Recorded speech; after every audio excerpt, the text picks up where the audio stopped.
Did you know that this tiny bottle of sesame oil can make or break your dish? Use the right way, it's the secret to that rich, nutty flavor in Korean cooking. But use the wrong way, it can ruin your meal, or worse, harm your health. Stick around because in the next few minutes, I'm going to show you the right way to use sesame oil, the mistakes you need to avoid, and how to unlock its full potential in your cooking. Let's get started. All right, let's dive in. First, let's talk about the biggest mistake people make with sesame oil, overheating it. Sesame oil has a low smoke point, which means it burns easily. If you're using it for frying or high heat cooking, you're not just ruining the flavor, you're also releasing harmful compounds.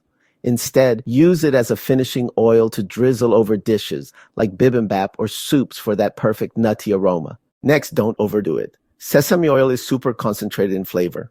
A little goes a long way. Just a teaspoon or two is enough to elevate your dish. Trust me, you don't want your food tasting like a bottle of oil. And here's a pro tip. Know your sesame oils. Toasted sesame oil is for flavoring, while regular sesame oil can handle light cooking. Don't mix them up or you'll lose that delicate, nutty taste. See, it's all about timing and balance.